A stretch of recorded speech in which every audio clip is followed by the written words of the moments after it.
পাকা রাস্তার দাবিতে বিক্ষোভের ঘটনাটি ঘটেছে উত্তর দিনাজপুর জেলার ইসলামপুর বিধানসভার গাইশাল 2 গ্রাম পঞ্চায়েতের রামপুর এলাকায়। প্রায় 1 ঘন্টা বিক্ষোভ দেখায় এলাকার মানুষ। পাশাপাশি রামপুর এলাকায় বাসিন্দাদের দাবি, দীর্ঘদিন ধরে আমরা কাঁচা রাস্তার উপর দিয়ে পারাপার হচ্ছি। বর্ষার সময় এক বুক জল হয়ে যায় এবং রাস্তায় বর্তমানে বড় বড় গাড্ডা হয়ে গিয়েছে। এই অবস্থায় আমাদেরকে চলাচল করতে হয়, অ্যাম্বুলেন্স পর্যন্ত আমাদের গ্রামে ঢুকতে পারে না। দীর্ঘদিন ধরে গ্রাম পঞ্চায়েতের প্রধানদের বলে আসছি, তারপরেও কোনো কাজ করে দিচ্ছে না। এই কারণে আজ আমরা রাস্তা অবরোধ করে বিক্ষোভ করছি। বলছি কি সমস্যা আপনাদের রাস্তা নিয়ে? সমস্যা এই যে আমাকে যাওয়ার গাড়ি নাই, রাস্তাঘাটের অবস্থা যা দেখতেছো, বৃষ্টি নামলে একটা সাইকেল বন্ধু আমরা যাইতে পারি না।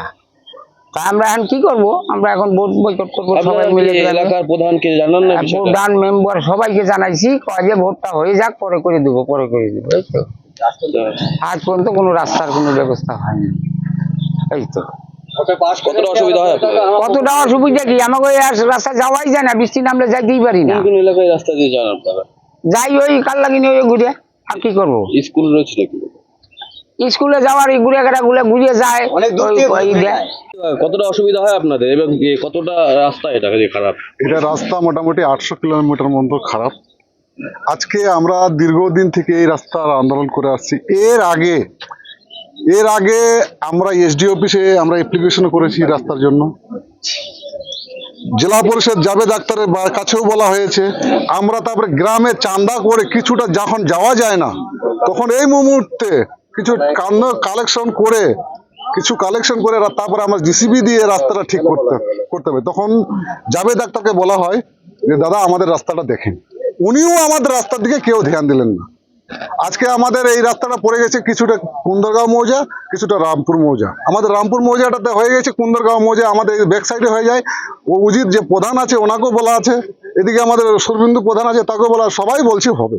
তো আজকে আমাদের এই রাস্তার যা কন্ডিশন, আমাদের যা পরিস্থিতি আছে, যা একটা লোক ঘুরে যেতে পারে না, কালীবাড়ি হাট যদি যেতে হয় আমাদেরকে কাললাগিন হয়ে ঘুরে যেতে হয়। যে বাঙালি রামপুর গ্রাম কালীবাড়ির দিক যে রাস্তাটা যায়, রাস্তাটা প্রায় 800 মিটার খারাপ অবস্থায় রয়েছে। ও এলাকার মানুষ বলছে আপনাদেরকে নিয়ে বারবার বলা হয়েছে, তারপরেও কেন হচ্ছে না রাস্তাটা?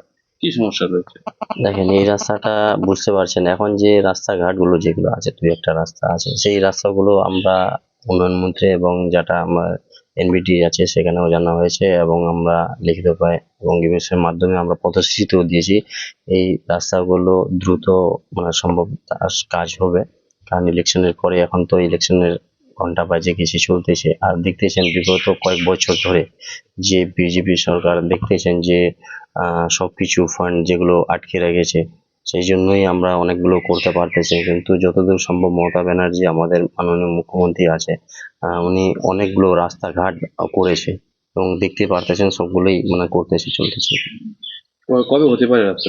এগুলো ইলেকশনের পরেই যেগুলো রাস্তা অনেকগুলো হয়েছে আমরা দিয়েছি, আবার দেখবো, আবার ইলেকশন হবে, এগুলো হয়ে যাবে যত দ্রুত সম্ভব। ইলেকশনের পরে আমরা কাজগুলো করবো। ইসলামপুর থেকে দেবব্রত চক্রবর্তীর রিপোর্ট, কুলিক নিউজ।